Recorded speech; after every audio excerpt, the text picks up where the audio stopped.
the town website at bucksportmaine.gov, clicking on Watch Meetings and selecting this committee. Questions or comments may be submitted prior to or during the meeting by emailing rich.rotella@bucksportmaine.gov or during the meeting by calling 307-8030. Alan, you are up. Thank you very much. So for the record, my name is Alan Kratz. I'm one of the service provider team members from the Governor's Office of Policy, Innovation and Future. So I think you all know that, but for the sake of formality, I'll just restate that. And thank you all for coming tonight. I know this is a busy time of year. It's a busy, you all have many things going on, and I really appreciate your coming out tonight for this meeting. Just to kick it off, I just wanted to, I've been doing a lot of thinking about the environment we're in, and I want to talk about three new circumstances. One very local, one statewide, and one at the national level. The new change circumstance, which is a really good one, is that the state has extended the contract for Debbie and me to continue working with you for another 6 months. Our contract officially ends on the 12th of March, but the state recognizes that this has been a difficult process to move ahead with what you want to do, and is very willing to extend and has extended the contract. So Debbie and I will be on board with you if you want us through August and the end of August of this year. So we're very excited about that. Mm-hmm. That relates to the second thing that I want to mention, the change circumstance, and that is when Ashley Krulik, who runs the Community Resilience Partnership Program in Augusta, had a conference call with me.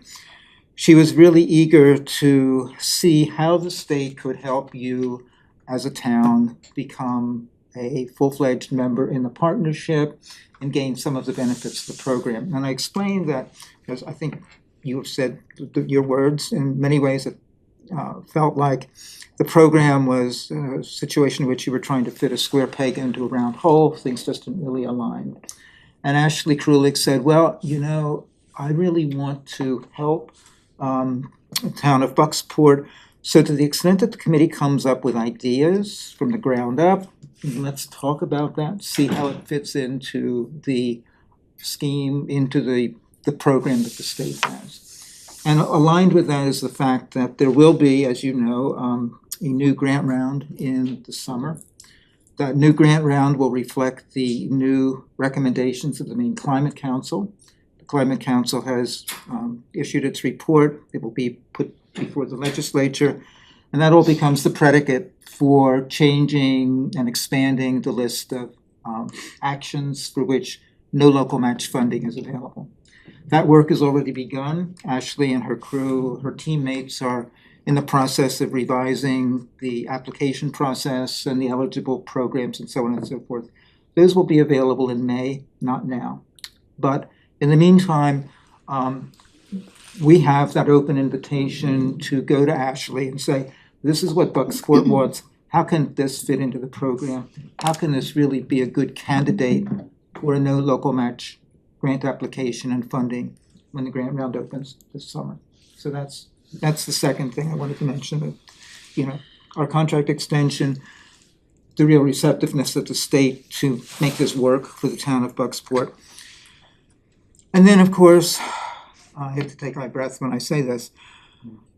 The third change circumstance is, first last week, the executive order that ended a number, or threatened to end a number of what is called the Green New Deal, a number of energy programs, a number of the programs that on which we, and as municipalities, we as a state have relied. And then that was coupled last night with the announcement of the 90-day suspension of grants and funding for virtually every program that's federally funded. And, you know, I know there have been many conversations, including conversation in the vestibule in the parking lot, about how many people this is affecting, how many programs this is affecting. So, I've been thinking a lot about this during the past week, and as I've said to a number of people, I think those of us who are involved in this work need to keep doing what we're doing until we cannot. Until we cannot do it, we need to continue what we're doing, submitting applications, thinking up ways to serve our members of our community, ways of addressing climate change. And there are three reasons that I posit for taking that stance of moving ahead until we cannot. The first is we know there's a need.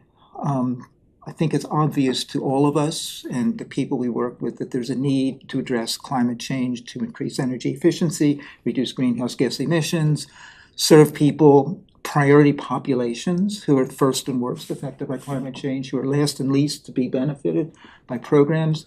So that's the first reason I believe we should continue until we cannot. The second reason for continuing is that it's very important to create the basis and fact and anecdote and empirical evidence for doing this work.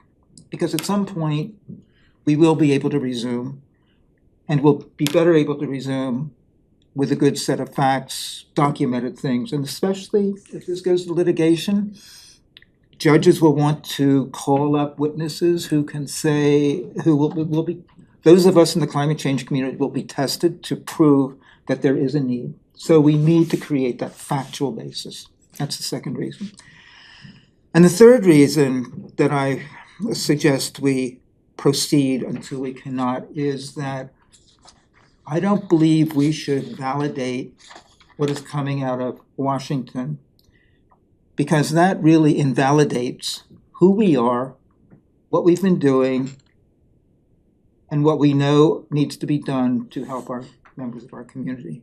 So I think there's every good reason for continuing to do what we do and apply for funding, recognize the needs, articulate them, convert those into applications for funding.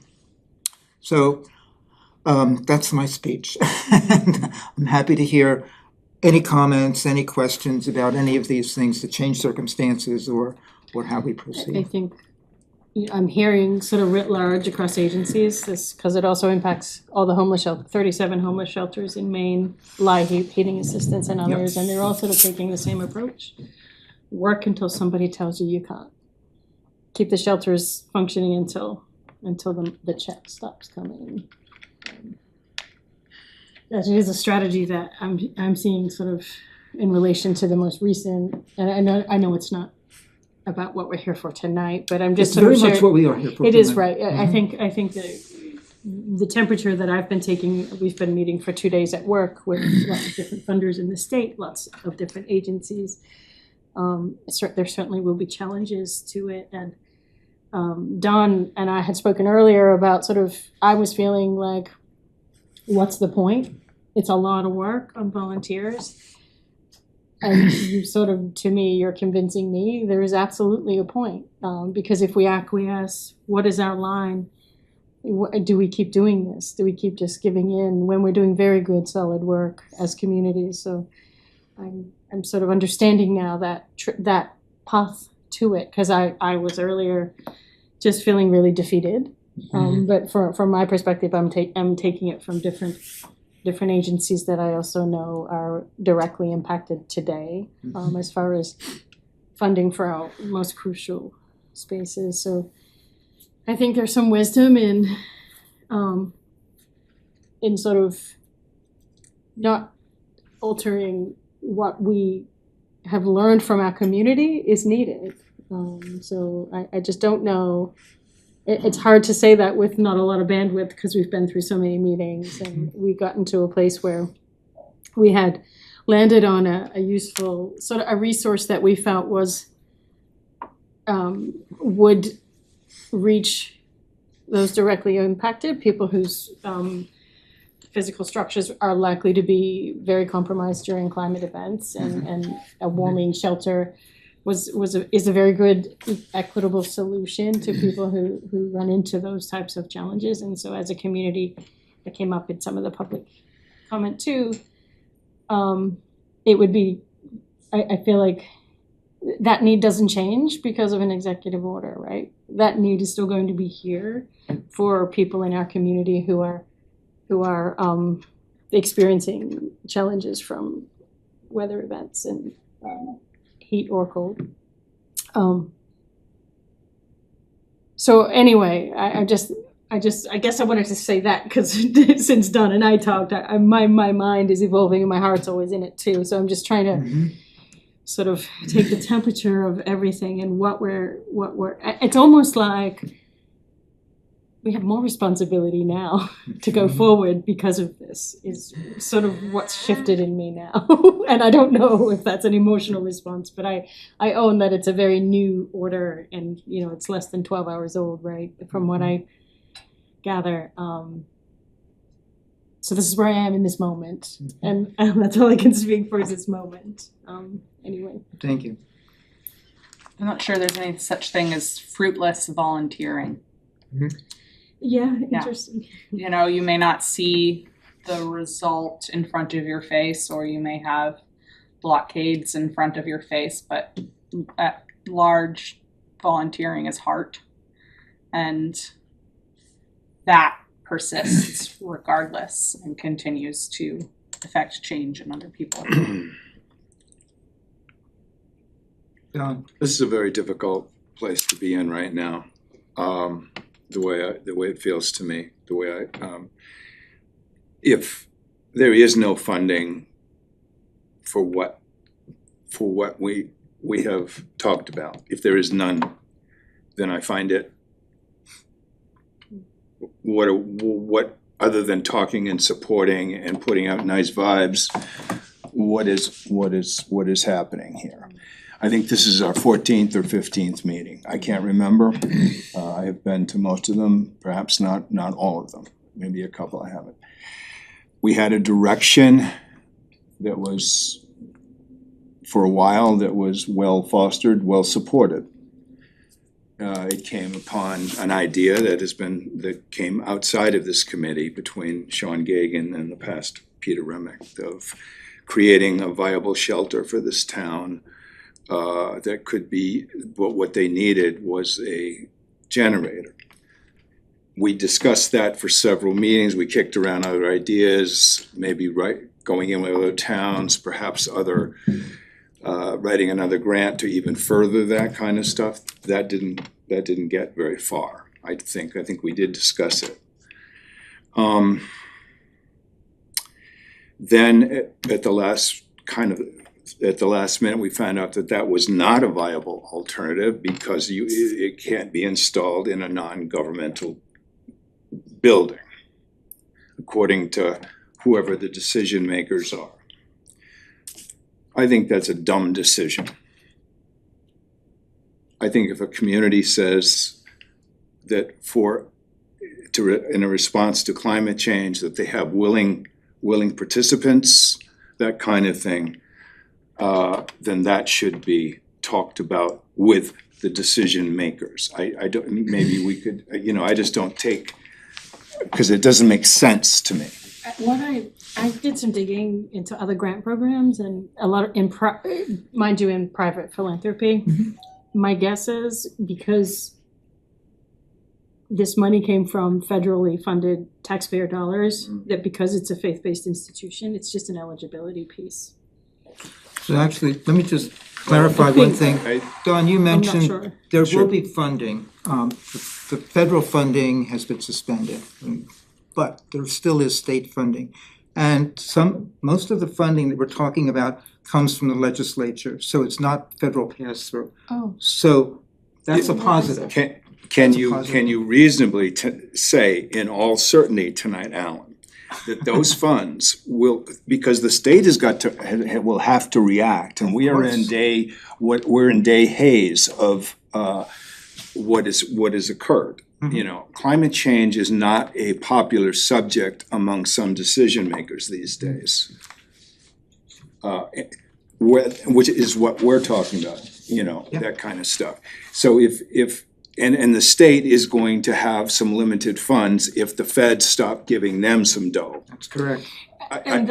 That's where I sit relative to, because we have kicked around a lot of stuff in here. And we came to a place, and I don't mind kicking stuff around and volunteering and all of that. I do believe those, but I've done some of that. Yeah. I've done enough of it to get a direction.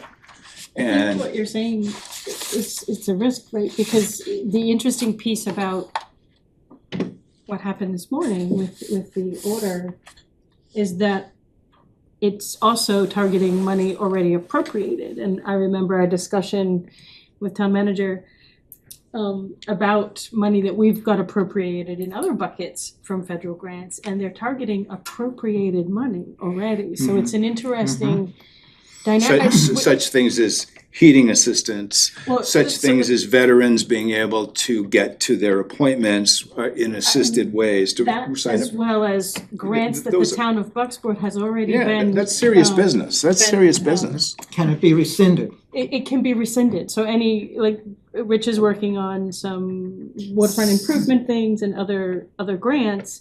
Those are live for being rescinded.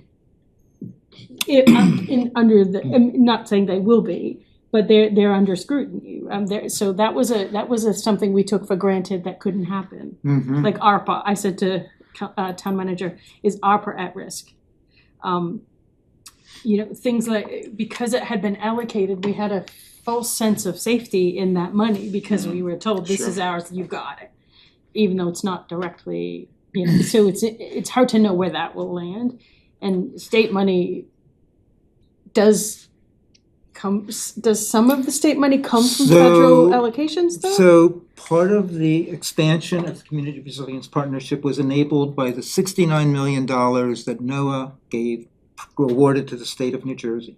We were tops in getting that funding, and that's funded a number of things. So you're right, those will be at risk. If NOAA funding is pulled back for this is a 5-year resilient Maine program. So yes, those could be at risk. Part of the funding for the Community Resilience Partnership comes solely from the state, so that should be safe. And you raised something else that comes to mind. To what extent will the eligible programs in the Community Resilience Partnership have to be modified in light of the new rules coming out of Washington? Because states, Don, you're right, will take cognizance of what's happening. And what's interesting, I just recall from some of the work other communities did, early on you showed us the list, and do I recall some PFAS remediation? I'm not sure, PFAS, Okay, but could have been. because they've eliminated the sort of regulation around that now, yesterday or Yeah, something. So I'm just curious, I think that sort of leads to that list, what will survive in that list Well, and as an issue area? another thing, part of the problem with the generator was that it didn't qualify. Less problematic than the religious institution was the fact that it was fossil fuel generated. Remember? No. We can dance around that. That's, Well, here's my question. can that be, go ahead. Well, because that's what I was gonna ask, because I thought it was twofold. I thought it was, one, because it was a religious institution, which was high, and then the second part that I thought I heard, but we didn't spend much time on it, was the fact that it was fossil fuel. It was vaguely mentioned, but is there an alternative source for, and I don't know, is there an alternative source for generators? Yes. Like solar Yeah, solar. and photovoltaic storage battery? See Sue, I'll be right back. Yeah. I mean, that would Battery be. storage, That would be one thing, and if that's something, I mean, we can talk to the state and say, would that pass muster? Ralph? I'm most concerned about an in-state process problem that we had. We're properly concerned with the unknowns of what's happening at the federal level and what will happen with outcomes of litigation and the like. But we do have some control over what happens in our state. At the time that we were meeting before and discussing the granting opportunity, I looked for on the state governor's office of policy and innovation and future Yep. for information on the grant eligibility matters, the rules. I've done a lot of work in federal funding of research projects.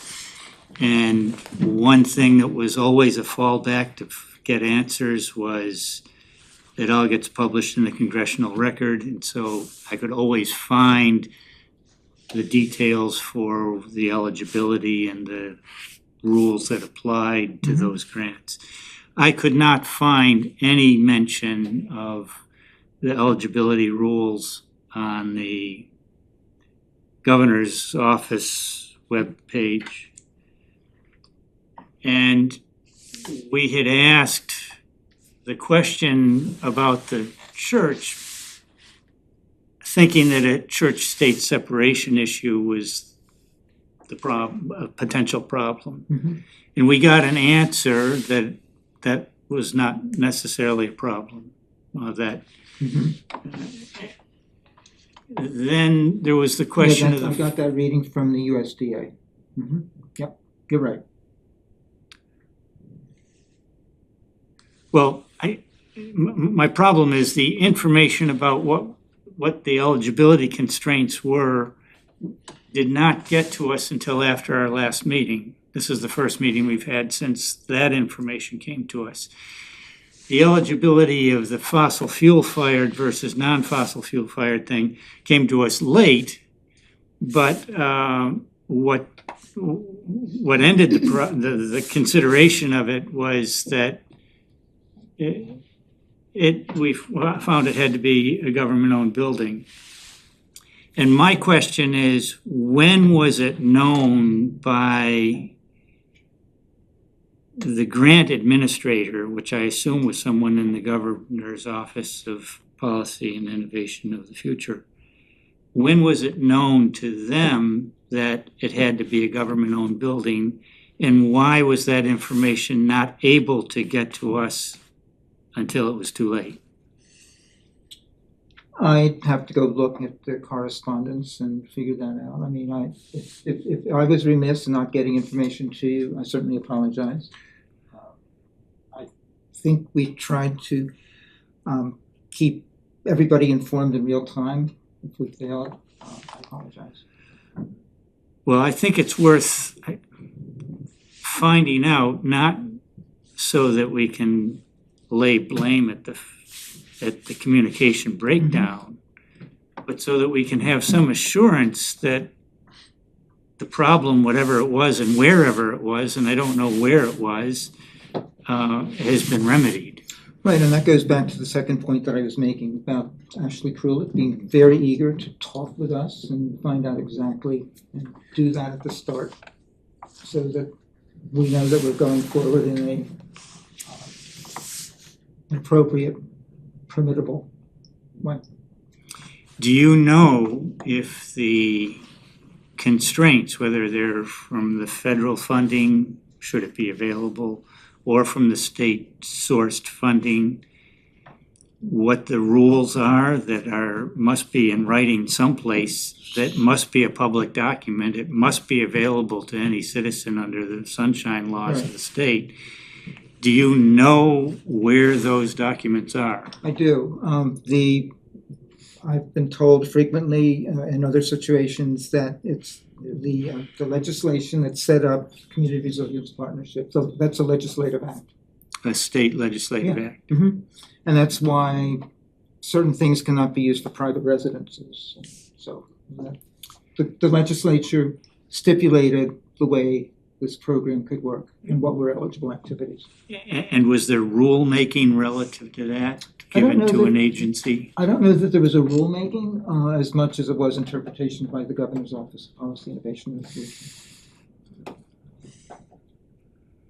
And all of those, to the extent that there were guidelines and rules, they were all set forth in the applications for grants, the community action grant applications. It's like a 15-page document, if I recall, very clearly stating what could be eligible, what was not. Did we, as a committee, ever see an application, a 15-page application? I can check the Google Drive and see if it ended up in there, because any documentation that I got from Alan or Debbie ended up in there. I'll bring it up right now. Now, I have only one more thing to say, which is I agree completely with Alan's perspective on a need to continue as best we can because the need exists. And we're in a position to be able to potentially have some positive effect. So I heartily agree with your conclusion as well as your reasoning on that matter.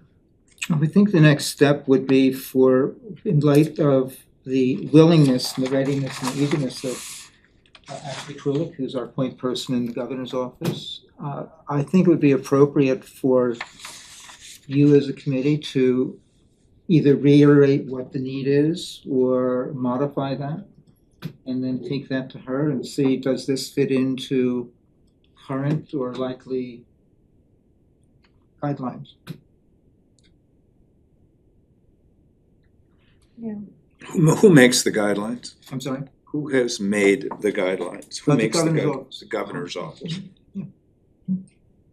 So, Does GoPIF have, and I'm gonna say GoPIF instead Yep. of the whole, right. just the acronym. Will be Does- shorthand. Does GoPIF have guidance from, to make those rules, or did they sort of just have a process internally to make those, do you I know? can't You speak don't to know, that, I yeah. don't know.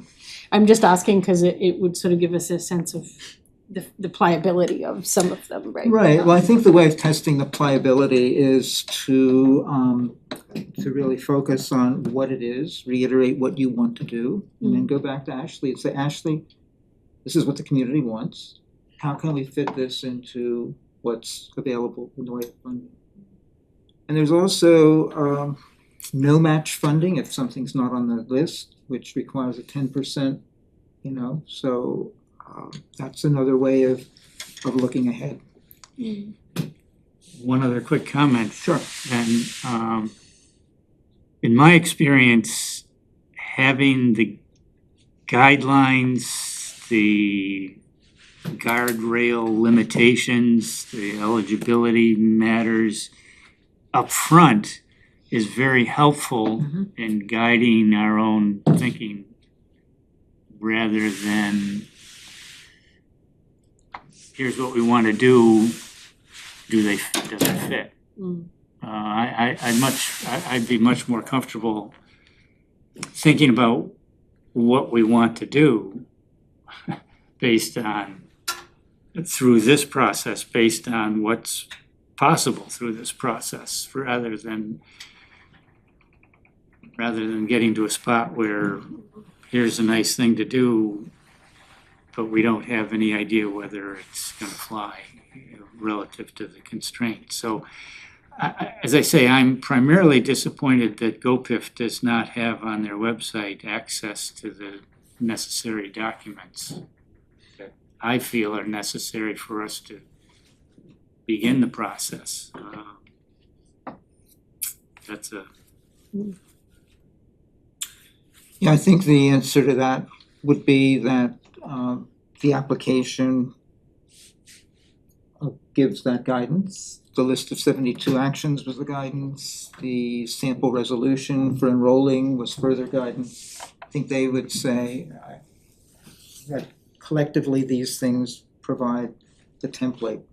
You may not feel that's sufficient, that's fine, I understand. But that's Well, probably what they would say. nothing that I saw, I won't declare that I read every word of every document that we had access to. I read most of it. I may very well have read every word. We certainly did not have in front of us a document that said it had to be a government-owned building. I mean, for example, we did not have that. We did not have in front of us until late in the process that a fossil fuel generator was out of bounds. Right, so looking ahead, understand that that's, there've been some failures. And I'll take responsibility for that. Where do we go from here? What would you like to do? Given what you've learned, given acknowledging the fact that the current situation, certainly in terms of federal funding, is unclear, problematic, You can use whatever adjective you want, but I think the givens are that we have a willing person in Augusta to help us. We do have state funding that, at least at this point, is not going to be touched. And you have Debbie and me to help you. We've worked with a number of other communities successfully. You have us until September. So that's, given those, is that enough for you to want to move forward in some way? I think it's certainly worth it. I'm sorry? I think it's certainly worth it. Yeah. I think just that summed it up. Go until you are told not to. Mhm. Because what if you're not told not to? And you didn't do the work?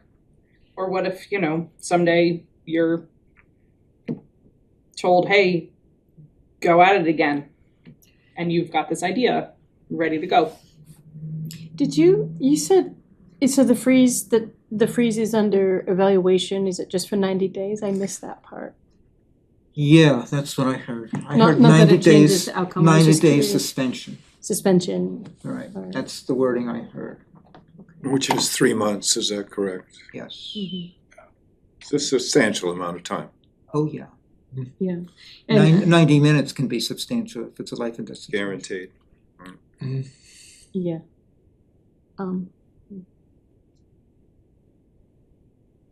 Yeah.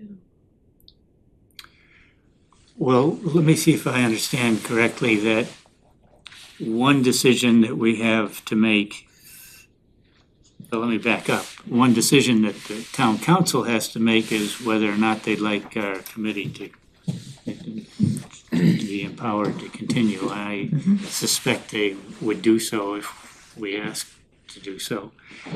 But there's some enrollment process that's required to be eligible for working with GoPIF. Yep. In the future. Can you speak to what the timing is of that enrollment process Sure. and what the mechanisms are for it? Sure, it's open enrollment, it can be done at any time. The requirements for enrollment are basically that the town council or select board, in your case, the town council, would adopt a resolution. There's a sample template, you've probably seen it online. Whereas the town of Bucksport recognizes, and there are recitals about climate change and impacts and so on and so forth. Now therefore, the two enacting clauses are now therefore, we appoint such and such a committee to be our liaison to oversee work to be done in this regard. And now therefore, we wish to enroll in the Community Resilience Partnership for 2 years. I think I've summarized it correctly, Debbie. Yeah, the one piece in it was the sort of the whereas town council would be responsible for implementation. Right. And that was the part that I was a little bit concerned about because at that time we hadn't really, we were sort of in the air with like, what are we gonna do? And it didn't fail. Yeah. But, you have it. Well, yeah. Debbie has it. Debbie has it. And I think it's in the drive as well. I'm Right. sort of looking now.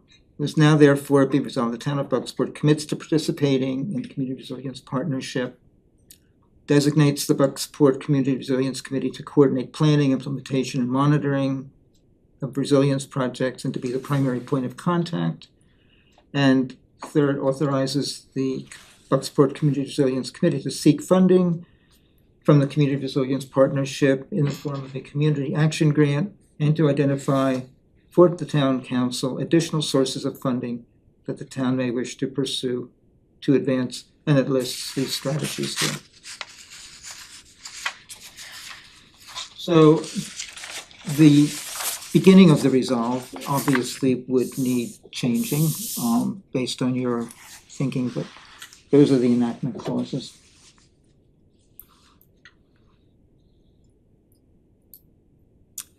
And if we enroll in the program and do nothing else ever, there's no specific harm done, there's no Correct. obligation. Yeah, and there's no money out to No. the town or, I mean, it's to your point, it's volunteer right? It's just Right.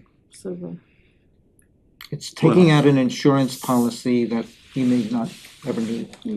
I'd like to also comment that our committee started out about twice as large, and for a variety of understandable reasons, it's dwindled. I guess my personal suggestion is that we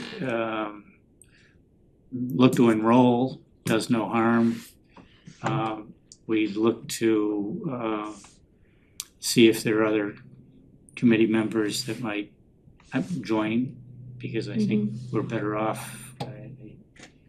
I think our committee size is workable, but It's I also think it would limiting, be- I think, to our bandwidth collectively. I think it would help to be a little larger.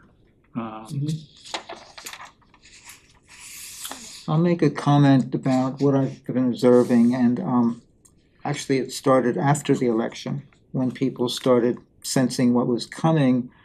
I've seen more community interest, more volunteers joining committees. The town, Sedgwick, like many towns, has every committee, people serve on 4 or 5 different committees. It's one of those situations in small towns. I had a real problem, but Jerry Wetterscog, who's head of their climate resilience committee, suddenly found 4 new volunteers to join. I'm not surprised to hear that. I think people are shaken out of their booths and they're sort of Now it's on us. they're engaging more. People are So you might find that there are some people willing to join. I'm not predicting, but I've seen it happen in other towns. I think we're all processing this new world in a way that may have some unexpected positives.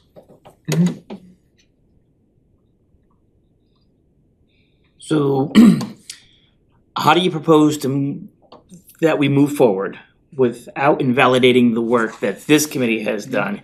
Can we still proceed and still talk to, is it Ashley, is that her name? Ashley Krulik, yes. Is there a way to speak to her about, because this committee was very passionate, and every time we spoke, it was always about the generator for the warming center, because what we have now, when it was needed, because school was in session, we weren't able to use it. Yeah, if I could, Yep, just for please. Councilor Raps, to bring Councilor Raps up to date, we'd gone through like a series of 14, 15 meetings with public input, A public open house. a public open Yep, yep. house and rich survey. Survey, And so what surveys. was distilled from all of that was the community felt, there were a lot of things distilled from that. This certainly wasn't the sole one. But, and then Don had spoken with Chief Gagan, and there was, basically what bubbled up to the surface was a need for a weather shelter, for warming shelter or warm weather as well. And Pastor Remick had sort of suggested and offered up the building, the Methodist Church building, but we would need power generation. And so we kind of sifted through power generation as it relates to a faith-based building, determined that this power generation would be serving the warming center solely, that, you know, in the event that there was power out, a church service wouldn't typically be held anyway. And so we kind of jumped that hurdle. And in addition to sort of the text software that the town had purchased to notify residents of weather events, this was going to sort of be complementing that, to have a warming shelter down at the United Methodist Church, and the grant would be for a generator. And so we had sort of public-private interest in that venture, and then it just didn't fit within the grant parameters. And so that's where we landed, and that wasn't just sort of in a siloed place. I just wanted to sort of tee you up, because this could eventually come to council chambers. So just to bring you into context. Is that? That's a good Yep, synopsis. It's a good very synopsis, yeah. I Hey. think that's what we need to say to Ashley. Oh, that's what we need to say to Ashley. Okay. Agreed? Yeah, I mean, for me, if we did keep this on the table, I would not like to give up on this warming shelter. It's been identified by public safety. It's been identified by this committee and citizens, and it would be helpful if that would be a discussion still on the table. If it's not, Well, I think it is a discussion on the table, and my belief is that perhaps the community action grant is not the vessel to Yeah, hold this idea. True, yeah. But if they can recommend That's something, interesting. maybe there's something else from the governor's energy office or It's also private philanthropy. from private philanthropy. Yeah. I mean, I think. That's the other sort of piece about and I recognize, Dawn, I've completely changed up from our conversation, but you know, I own learning and thinking and this work can tee us up for applications for other sources of Mhm. funding for the same project, yeah. I think that's the conversation that I need to have. And Debbie and Tracy, if you wanted to, go ahead, Don. Well, I hope, I still wanna work by consensus and all course. of that, and I think we have up until now. I want to identify who this committee is for me, cause Rich, you have been over there, but I would assume, my sense is you are a committee member, you're a resident of the town, you're an employee of the town, you've been here. I would assume you're a voting member of this committee. We've never completely identified your role. So I just want to clarify all of that. I'll have to go back through the council records because that's why I was a lot laid Yes. back and tried to do all the administrative But work. I'm comfortable, I don't know the rest of the committee, that seems logical and comfortable to me. I also would like to think that we should elect a chair if we could choose to continue. The state people are consultants and that way. But I would like to, if we are to continue and maybe get new members, that we elect a chair and have that person and a vice chair, or whatever it is, to run our meetings relative to that. And our friends from the state become our consultants, as they are now, and as Debbie and Alan have been and Ashley has been. But I would just like, if it were gonna be a committee, then let's do that. We seemed, and it, because of many reasons, we are now quite a long way into the process. And we've had some ideas, and I know we had also had an idea that came across email that we usurped some of the conservation committee ideas relative to that. And if that is a viable thing, it should be introduced. But the generator idea has had some strength in this committee. I think that should be recognized. Whether it has to be on this building or that building or whatever it is, I wanna find out for sure from the horse's mouth about all of that. Or if it can't be done that way, is there another way around the horse's barn? Because that's the one thing that has been identified as a possibility. Because Pastor Remick says once we become a shelter, we're not a church, and he has talked to his board about that. I hope I'm not speaking out of turn, but that's what I heard from my several conversations with Peter Remick. And all of that, and I know it's, that's just whatever that And is. since this is public, he means during a weather event, like. During a it will weather go back event, to being a excuse me. church. I just don't want I anybody mean, to interpret that. it ceases, yeah, that would take priority, the Yeah, community yeah. needs us, and that would be ministering as far Part as of I their can see. mission and As somebody who has been to, that is ministering. Yeah. Yeah. That is I certainly just wanted to ministering. clear it up in case Thank you somebody for went that, down a because rabbit hole. we all can get in trouble with our words, and Yeah. I am part of that. So, cause we have to speak clearly, and it isn't understood by everyone, or it doesn't mean something, and I make mistakes. So, thank you, Tracy. So one of the things that we have talked about throughout the process that the 5 town communities are dealing with now is dams. Correct. Now, was that a separate program, or would would that be potential for GoPIF, depending on where this 5 town community and wherever could you So- speak to the dams? Sure, I've Thank been you. following this Good because question. one of my clients is the town of Surrey. They're obviously involved with the Toddy Pond aspect of this, and I'm familiar with some of these issues here, and I know what I read in the paper, and I've also read the statement that's come out from the 5 towns. to the extent that this work that committee is doing, that you and Bucksport and the 4 other towns are doing, could benefit from funding for due diligence or further looking at issues involved in acquiring or remediating, that could certainly be, we can investigate whether that could be funded through the Community Action Grant Program. There are different aspects in there for protection of natural resources. We could see how that fits in. Debbie has done some thinking about that. And that would be one thing to do. There are also other sources of funding beyond the Community Action Grant. There's going to be another grant round this summer for the Infrastructure Adaptation Fund, which provides planning and implementation money, $75,000 for planning, up to $4 million for implementing nature-based solutions to flooding and things like that. So I had proposed to the town of Surrey a year ago that this might be very interesting for the town of Surrey to investigate that sort of thing. I mean, how do you deal with this issue? How do you conduct good due diligence?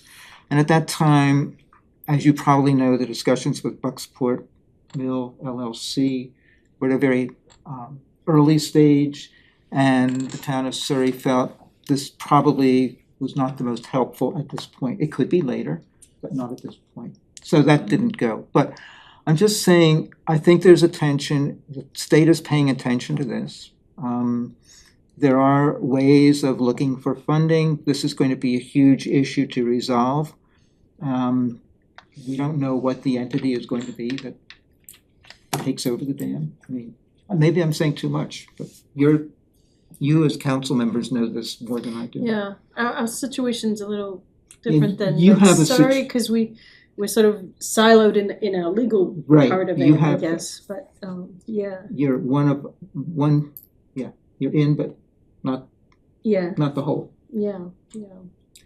So, But that's interesting because because I was concerned about like the earlier suggestion, like I didn't want to sort of block any work with insect, I'm not sure, infestation, things like that. insect-borne illness and all that. Yeah, for me, it was very much about process and the parameters of this grant requiring that Yeah. community input. And I was like, Yep. how does that hold a straight face test with us if we haven't directly extended to the community for that input? So I was having it was sort of like circle in a square or square in a circle. As you said earlier, like how do we get from A to B without community input? Right. The damn thing came up sort of after all of that discernment, and we haven't had an opportunity to really think about this grant program in the context of the dam challenge, because it sort of came after we had started the Right. process, and it's sort of, I mean, I'm open to that, because I think the dam thing for Bucksport is, that sounds funny in a sentence. The thing about the dam for It's very Bucksport, eponymous, isn't it? it has so many unknowns to what we could need, and in addition to our own like legal counsel, which we have over the other towns who are fundraising for, right? Right. So, I mean, I just think, I'm sort of, yes, let's keep the discussion going about the warming shelter, but I think to Rich's point, it may be worth jumping down that rabbit hole if that's not an option for this dam, for this issue with the dam, or not, I don't know. I mean, we'd have to, And you could always have another community engagement I was gonna say, we'd have to distill more Right. input, yeah, for to honor the process. yeah. I think it would be good to have us all look over that action list again. And in light of dams as well, and if not dams, in light of maybe another secondary backup, should we not be able to resolve the frustrations around the idea we really want, we would need something else. And Debbie, you prepared we could go forward, not to say that would be dead, we could still go forward with that in other ways, but, to still use this. Yeah, I think Debbie? either way, we need to. Would you work like to over. speak to that, Debbie? I mean, Debbie found strategy area E, E1, E3, E4, E7, E8, E10, protecting the environment and protecting natural climate solutions. I'm not gonna read all of these. Strategy area F, develop a storm debris management plan. That would deal more with the ash borer and ash trees, but I think, there might be some strategies that fit. I think And I think Don's you- had something. I just wanted to clarify my words to make sure, because I got into that, thank you, Tracy, for I have had discussions with Peter Remick and Sean Gagan about this. The United Methodist Church of Bucksport, which is Peter Remick as the pastor, would only be a shelter in times of an emergency, and that's what it would be at that Correct. point, and that would take priority. Not that it would cease being a church or anything of the sort, because we don't need to get into any of that, because as somebody who has been to that church and appreciate that, I just wanna be very clear that that's what would happen, and if we ever got to that place. I understand totally. Yeah, sure. There's also the issue of the private landfill, which fits some of the categories in some ways, but what is the timing of the revised list of actions? That will not be available until the new grant round is announced in May. So unfortunately, they're working on this internally, but I was hoping I'd Are have there that any tonight. rumors of new So- additions? Only, Oh, no, I was, to your point, Emily, we know that there has been in the Climate Council an increased attention to the issue of what they're calling materials management, which we used to call waste management, which we call trash. And that's a huge issue for towns in terms of expenditure. it's good that they're bringing that into the radar of this. Right, so I'm anticipating that there will be some eligible projects in that category. We won't know until the spring, until May. So it sounds like it makes sense for us to apply at membership. To enroll. To enroll, and then, set some meetings and get back into the work. And I like the idea of sort of having a chairperson or something that, sounds like to enroll, like we don't have to decide tonight specifically what trajectory we'll take as much as just we are interested in bringing a resolve to council to enroll in this program, is that correct? And then we can sort of distill and unpack the other parts of that, or? And beef up the committee if that's the committee's pleasure. I think that's important. That's a good idea. It'd be interesting to see, like, your suggestion, sorry, did I just interrupted somebody? No. Probably. I was gonna draw a through line, but go ahead. Yeah, so the folks who've been doing the ash Borer. work, I mean, if there's any interest in cross-pollinating the committee members to this as well, that's an interesting thought, because it seems like it's a cohort of people that are already interested and have been doing some work and could be useful input if they had the bandwidth to. Well, Emily's crossing into, she was just, the council That's just right, appointed that's her why to I said it. conservation committee, so. Yeah, so, perfect. So let me see if I can summarize and synthesize where I think you are going. One is there's definitely an interest in the warming shelter at the United Methodist Church. So I will take it upon myself, using your synopsis, to talk to Ashley Krulik in the governor's office and see if that can be fit into this program as it's now constituted, or maybe constituted, or if there's some other vessel for Yeah. funding. And when you speak with her, I think it's important to highlight, if we're talking about the least, what did you call it, the most impacted and the least, The first and worst. first to be and worst, affected, and then last and least to Right, be so it. something happens to me, my house or my home or my assets, I can go to a hotel for a little while, right? Because I'm in a sort of different situation, and I think it would be important for her to understand a warming shelter is often for people without the income or means to find a solution to their current housing crisis related to climate, and so Right. I think that's an And important their two piece. words are priority population. Yeah, I mean, yeah. So to And use if- the shorthand. I mean, if you look at, I mean, And- I'm not saying it's all going to be that, but And in that discussion, could you possibly include that if whoever makes that decision of a warming shelter could be or could not be in a church as a physical plant, can that be talked to? Right. Can that issue from a community can that issue be talked to? The faith-based institution, yes, understood. So, go ahead. The ownership of the building, I think, is what you were just referring to. Were you just referring to the ownership of the building? Can we talk to, I mean, government, if the community says this is what they want, to me, it makes no sense relative to faith-based, this based or that yeah. based. And I think it makes common sense. And I think they will too. I'm pretty sure that grant program will. There is one other element, which is if the church is making the building available for emergency purposes, I assume during the emergency, it's under the control of the town.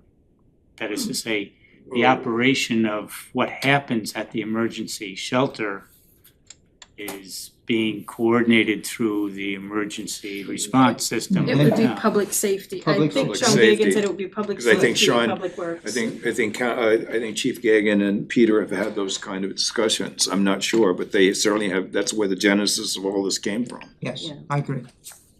The reason I went, Yeah. no offense to a person or family that might be in need, but opening up a building, that person or group becomes your responsibility until the last one leaves. So I would think that it would be a more reasonable approach to have, not call it a shelter, but an emergency place to go, So smart. be connected with Peter Remick rather than the town. It's why you do not want to open up the fire station, for example, as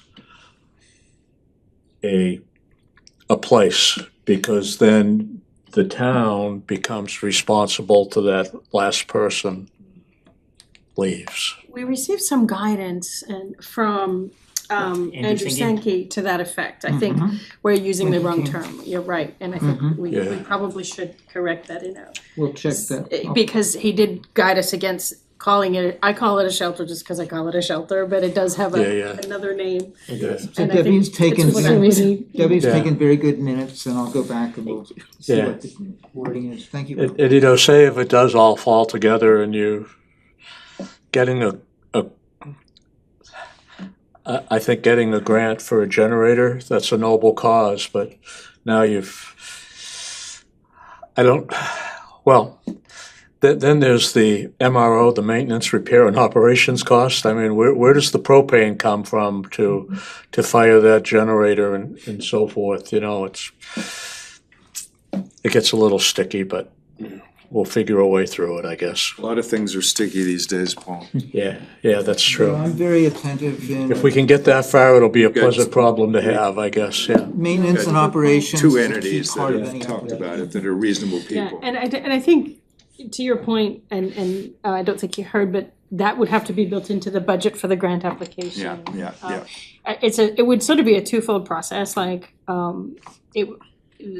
membership or enrollment would come to council, but the grant application would also have to come back to council yes. for another approval, and we get to distill all those line items as well. This all goes to the council. Oh, of It all course. does, yeah. Yes, it all does. So we got about 2 minutes left. All right. I've got a couple jobs that I need to do, and if you or Debbie could find for Ralph's recommendation, the guidelines or the outlines, because we don't have those in our Google Drives, so if we could have that. I will clarify my status. When I did the counting of the people, I made 9, which would break any vote, but I will confirm that the council appointed me. And if they have not, then I'll just leave it up to this committee. I can still be a public liaison, town liaison and whatnot. And then I can put out a call asking for more members to join. Do we want to cap at 9 or I mean, if you're not appointed, I think it would make sense to appoint you. Would you be Yes. open? I'd be open. I've been through every meeting with you all. I would like that. But again, I don't want to insert myself if I wasn't Along already those approved. lines, I was going to suggest that if we were to talk about a chair, that Rich has already been doing some work that you would typically associate with a chair. Not to volunteer you if More you. secretarial. No, Alan and Debbie do all the work and I just send out the emails, but I appreciate that, but I just wanna make sure that we stay focused with our time, we've hit the hour mark. Okay. I think this is very good, it's completely come around and there was a reason behind my madness of waiting 2 months before scheduling this, let everybody get through the holidays. I was kinda hoping it wouldn't be the day after the announcements, but it is what it is, and I think everyone did a great job of circling back, and if you can find out those answers, I'll do my homework, and then we can plan a time to reconvene. Yeah, I'm pretty sure you didn't get appointed.